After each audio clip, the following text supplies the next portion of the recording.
Hello, and today we're in Worthing at the Explore History Shop on Rowlands Road, Worthing. Now, when I say it's full of ephemera, it is full.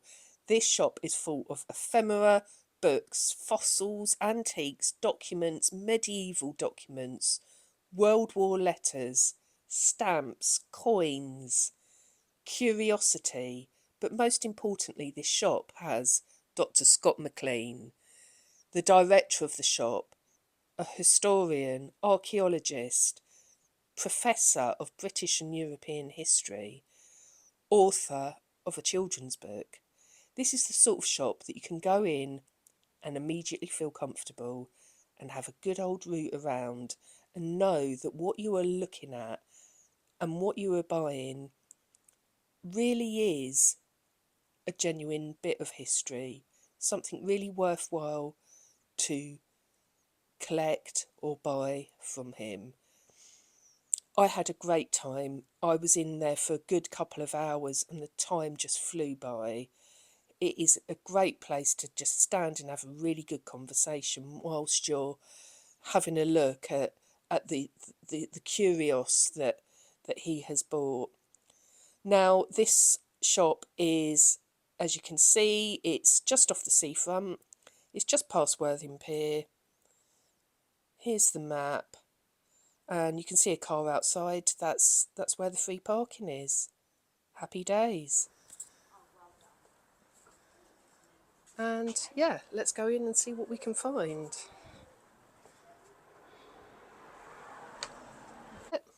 Hey, hi, I'm Scott McClean, and this is my shop, Explore History. I started it in 2015. I had an online business, and which I began after I was made redundant from academia after teaching university for 20 years. And wasn't sure what to do, and I thought, well, always interested in antiques and things. So I started the online business, and of course, when COVID hit, I couldn't get anything because everything was closed. So in the middle of COVID, I opened up the shop, and everybody thought I think I was crazy doing that during COVID, but it worked really well. People were clearing out, and so virtually every day people bring me things to buy, and so I get a rather interesting collection. Originally, it was supposed to be history based. I'm a historian, and so I'm into documents and ephemera, fossils and things like that. But I get virtually everything. So I get stamps and coins and all kinds of different things, collectibles. And so it's really just whatever comes in the shop. So is it ephemera and things like that that are your special interest, or what's your absolute favourite? Well, my absolute favorite is documents and letters in Yeah. particular. I really like letters, First World War, Second World War, but Yeah. I get material. I've had medieval documents come through the door.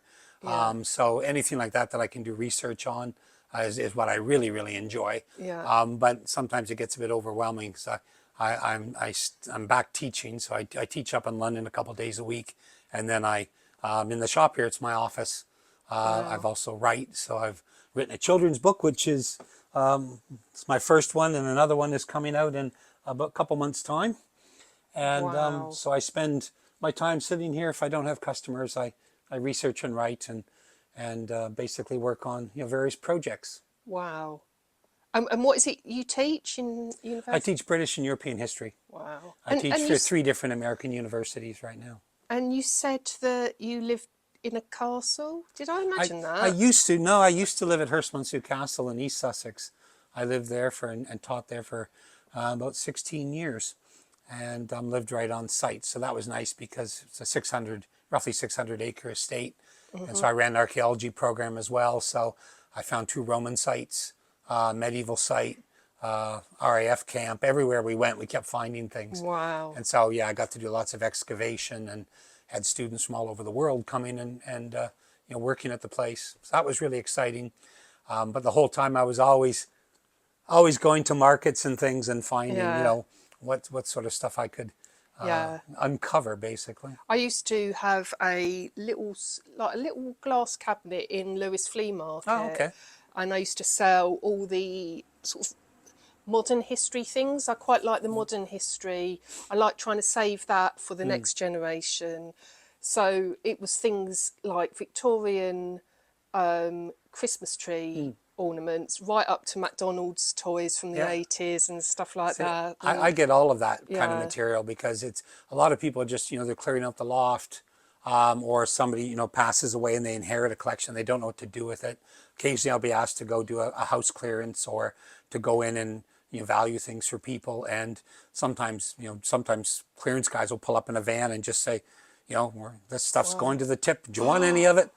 50 quid, and you just buy a van yeah, load of stuff. yeah, And so you end up with a lot of random stuff, but yeah, you always find some real gems, which is the yeah. exciting part, Yeah, that we, someone's always got that one thing that's extra special. oh yeah.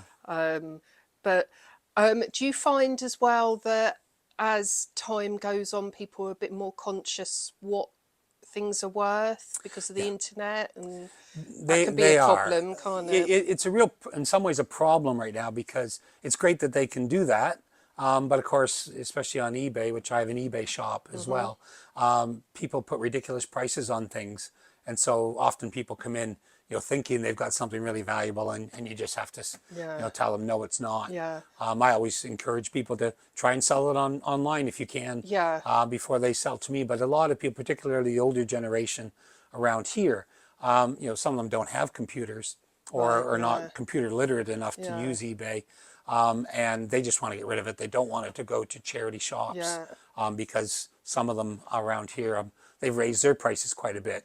yeah, And I they find people just do. want to find a good home for it. They want to make sure that, Yeah, if it's a collectible, that somebody, they collect it. They want somebody to really appreciate it. yeah, And my customers do that. And generally, yeah. they're really into that particular thing they collect. Yeah, because that's the thing with charity shops. I remember years ago, I'd go and you could get something for 25p. Yeah, Now everything, it's like going into just a normal it shop. is. They Yeah. they price everything way higher Yeah, yeah, and I think than it should it's really be. put people off. Yeah, it has. And so I used to work with some of the charity shops when they had antiques. They would, I would price it for them, or they would come up and just say, "Do you want to buy it?" Because it's not the kind of thing they carry. Yeah, But now a lot of that changed. They just don't get the stock that they used to. yeah, And I think yeah. I get a lot of customers that, and I had one last week, a lovely elderly woman who I'd never met before, and she says, "I just want to know. I just want to give you the things." Oh I said, "No, wow. no, I'll get you some lunch." Or, Yeah. no, no, no, no. They Oh, just want to go to a good they home, want. Yeah, they want to and know it's going to be exactly, and appreciated and especially looked when after. if they've inherited granddad's collection or something, they Yeah, know that it was a lifelong passion, yeah, and that they've really put time and effort into it, so they yeah. want to see somebody else appreciate it, So, and what so. would you say is the most common thing that comes through your door? Oh boy. For a long time it was stamps, which is one of Yeah, my big things, which I mm, sell online primarily, but you can see I've got a lot in yeah, the shop yeah, as well. I get lots of photographic material, which I really yeah, like. Just general ephemera, militaria. The main thing I probably get right now is books, and that's something which I was going to expand in the shop, but to be honest, there's not a lot of readers. no. Sort Well, of. it's all online, isn't it? This Yes, is the and problem. everybody, first editions and signed copies have continued to hold a really good value. But antiquarian books are good. I do a book fair in Lewis, and they still draw good crowds. Where's the book fair? It's in the town hall. I think it is Oh, the okay. council, like the county building. Yeah, Yeah, and it's a good venue, and yeah, they get really good crowds. But it seems that people don't want. They're not there for general like reading material. They're no. there for collectibles. For See, you know, I'm more with books. I always want physical books for when it's a guide or a reference yeah, book, because it's incredibly hard to look on an it is. online Yeah. book trying to find the thing you're looking for. For example, guides to coins and Hmm. stamps and things. It just is not pleasing to the eye when No, it's online. You no, and need the physical book. yeah, and you're reliant on somebody having really good photography, Yeah, so you can see the detail, especially for yeah, things like coins, yeah, yeah, because the conditions, everything. Same with stamps. yeah, yeah, Lucky with stamps, I can scan them, so you get it. You do generally get a good crisp yeah. image, but it can be quite hard for things. I get a lot of like vellum documents, which are quite large, and What's so a vellum uh, document? I can show you. So you get something like one of these. So these are indentures, okay? So That one's a fairly modern 1828. But I get these going back to about 1652, so Oh my Cromwellian. goodness. And see, I can get you one that's much more attractive than this. These are fairly standard. They're property documents, or basically legal documents. They're made of calfskin, so they're very sturdy. If that was paper, it would Wow. rip. But I can show you an earlier one. It's got almost like a shiny feel to it. Like Yeah, so yeah. super smooth. So there's Or one. waxy, I should say. Okay, this is Cromwellian. This is 1652. Oh my goodness. Yeah. And they originally would have had a wax seal on it, but that's gone missing. They dry out, and some of these you get can be really decorative. This is quite nice with a bit of decoration, but this would be an agreement between two people, and so it was done on calfskin because it lasts. So where did you find these? Oh, they come through the door, and occasionally I do go to What, markets so and things. people just have them? Yeah, yeah. Some people collected them. Some have been found. I had one last year. I had one that was signed by Disraeli. Oh my Who was, goodness. and it was found in a house in London. They tore the floor up, and it was in a deed box.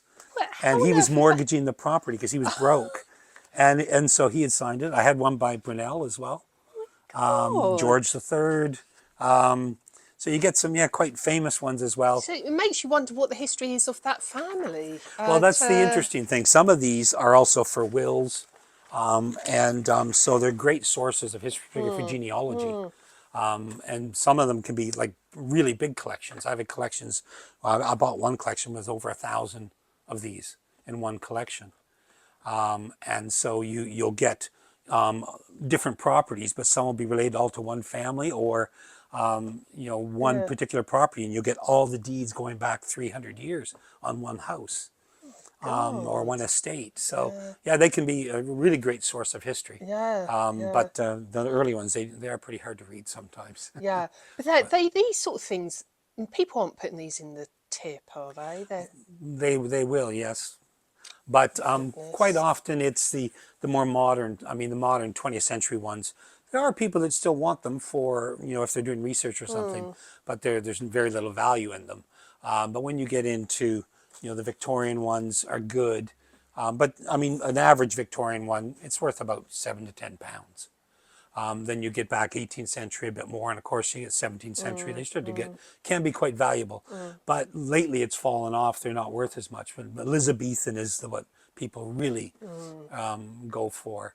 But even then, you think for how old they are, you think they'd be worth more. Yeah. And they may be, it's 100, 150, or maybe a little bit more money for that. I watched a film the other night, and it's the first time I'd realised that Elizabeth I is the child of Henry VIII and Anne Boleyn. I never realised that. Yeah. To be honest, I never really thought much about Elizabeth I, but Yeah.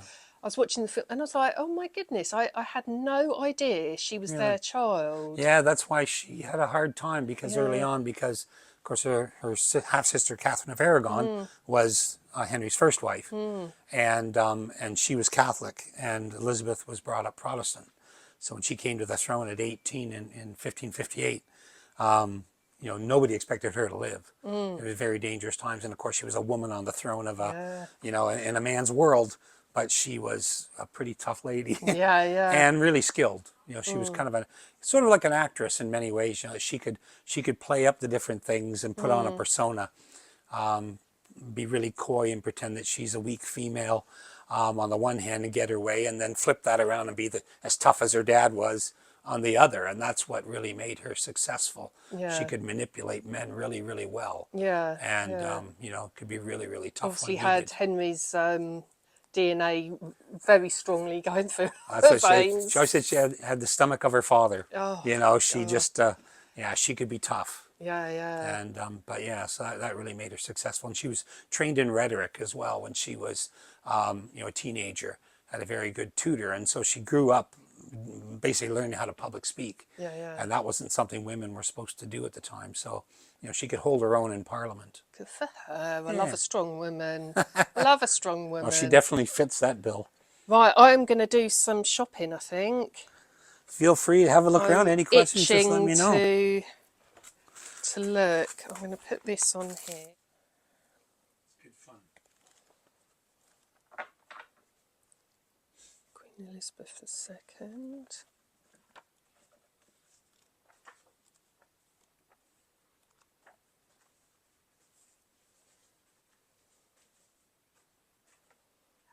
I've done. I do the car boot very regularly. I do lots of different car boots, the flea markets, charity shops, that sort of thing. I started doing that at some of the markets I was doing back, I think it was probably before COVID.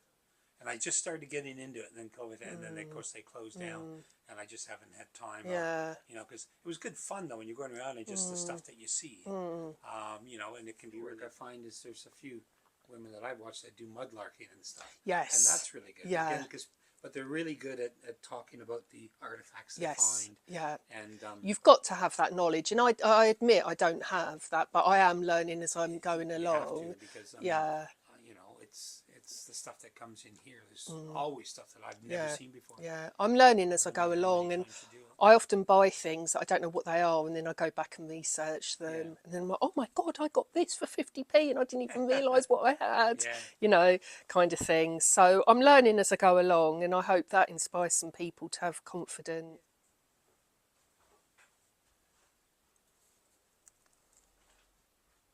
Well, I see you put your...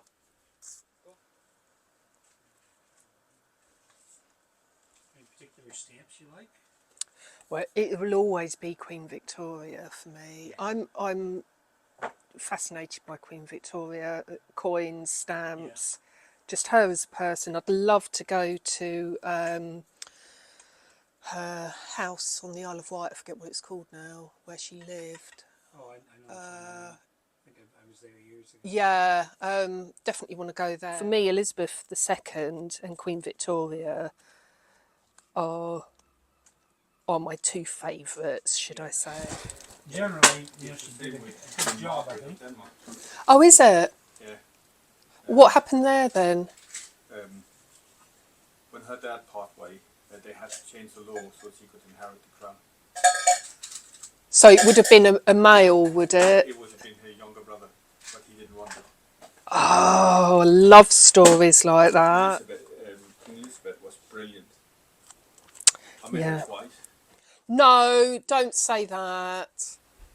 standing with a banner like this, and she comes over, and then she stands there smiling, and then her hand cradled the banner, so I moved the banner down, and then I took her hand, and I said, "Thank you, Miss." And then she turns and carries on walking, and I go back to attention. And when we finally stand at ease, the major standing next to me, a colonel, he was like, "Well improvised." I'm like, I didn't know what to do. There's no protocol for what she's At doing. least she didn't jump up in the air and high five. 14 My years goodness.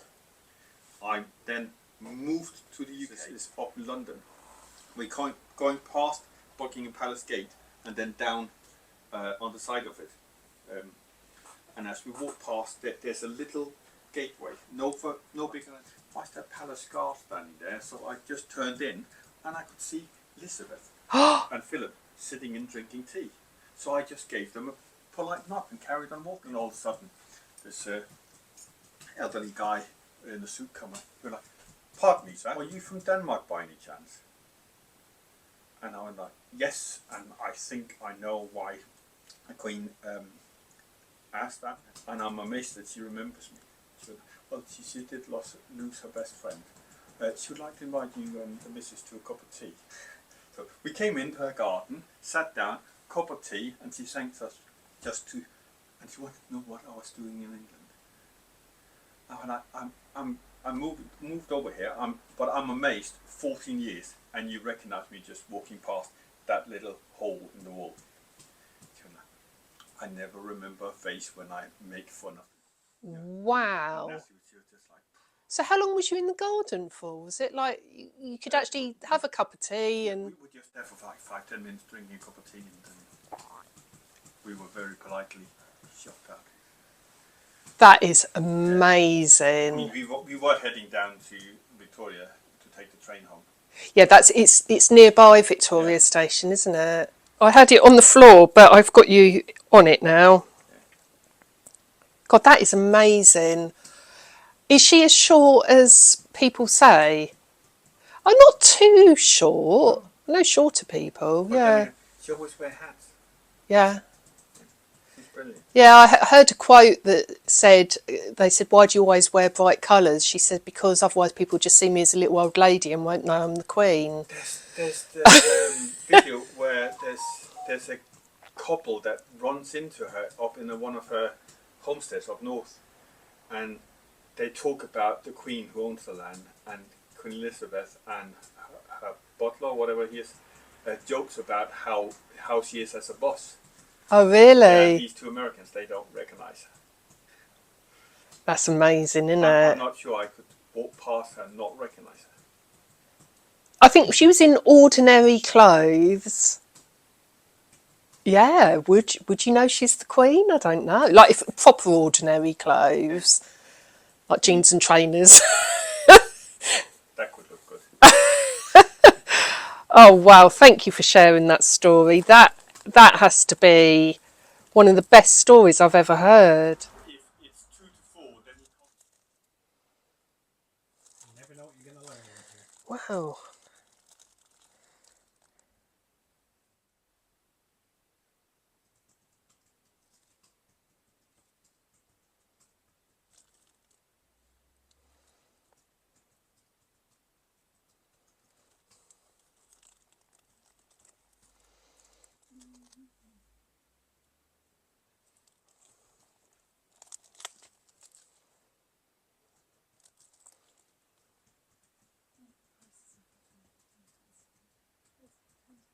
This is my friend Roy.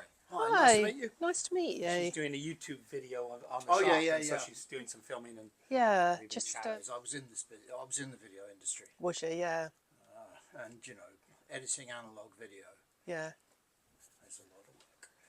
yeah, So, and Yeah. also, even the cameras in mobile phones these days, the sensitivity, the resolution. yeah. well, it's good, but I find the editing still takes a long time, and I can't do it. I had my daughter do it. At least you haven't got to carry a truckload of lighting. No, Yeah, no. yeah. I would have preferred to be in the professional line you were in, by the sounds of it. But Yeah, it's. I mean, not. I don't know what to say really. It's. I did it for quite a long time, and Thank you. both the hardware side of things. I built lots of edit suites and I stuff. moved over here. I planned on this was going to be Oh, my yeah, photography no, I area remember with all- proper lighting. That went out the window real quick. The back room was going to be workshop. That's completely filled with boxes. I can't even hardly get to the loo. It's just. I love it though. I love that sort of atmosphere where Well, it's whenever all I try and just tidy up, people come and say, "Oh no, we like it messy. We yeah, want it." yeah. It shows passion. Yeah. It makes people investigate more. Yes, Yeah, oh, yeah. Absolutely. Having a route around is Yeah. I need. What is Oh. this about a March deadline for something Canadian to do with a passport? Yeah, well, it's the guy. I only found out because a friend of mine, or Leicestershire, Leicester, I think you can, or Southampton, and then you have to go and it's Just leave literally the house and you go walk on, into a strip mall and it's one eye. They see who you are and you go. Right. But yeah, and you heard from a friend who read it in the Guardian Yeah. and said, "Oh, are you getting this? It's going around." Oh, a thing leaked out. I saw something on it a few days ago. I think that's when they're gonna.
unusual in East Africa. You don't see a lot of those. No. Such nice condition.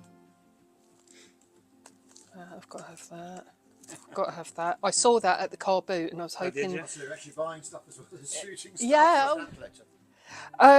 I'm a collector of Queen Victoria, so yes, it manifests as stamps and coins. Yeah. Really, I'm actually going for the world record of of an individual owning the most Queen Victoria pennies. Yeah. Oh, right. It's a very slow process at the moment. I noticed your chunk there that I might have to come back and get another day. But yeah, I'm just fascinated by Queen Victoria, and I can't quite put my finger on I mean, why. it's one monarch that everybody kind of remembers. Yeah, and I couldn't list them. No. It just, I don't like them. Well, I do. There are some things about her I would like to. I told you about that film, didn't I? Oh No. A fellow that came in my shop. I don't know if you want this on tape or what. I don't know. You do. The fellow has a local business, and yeah, don't put this online, okay? Okay, let me stop.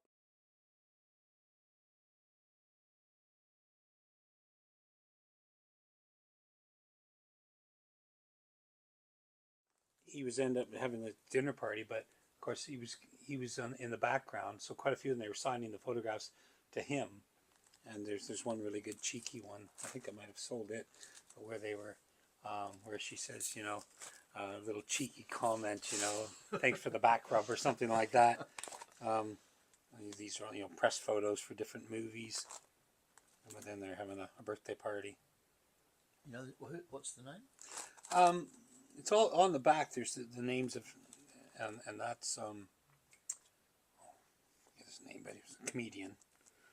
And he had a pub over in East Sussex, and that's his pub. And another Vera Lynn.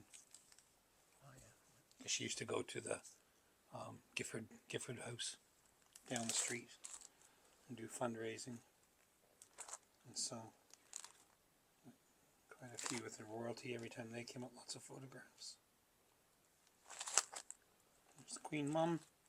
She was there regularly. So lots of photographs of her.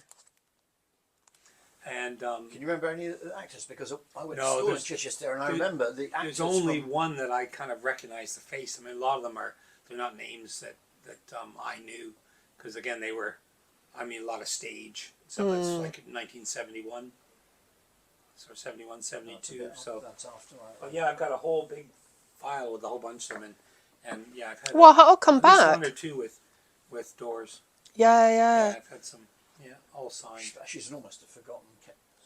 She's kind of the British Marilyn Monroe, really. Yeah. She's the exact equivalent in the UK. Oh yeah, some ones I have. They're great photos, and really they just got the look. Yeah. Yeah, that's I'll have to dig it out. Things do get lost here very easily. There's too much stuff. you put that as my Big one. screenshot. Pretend I bought it. That's all right. You can say that. I don't mind. Look what I got, a penny glass.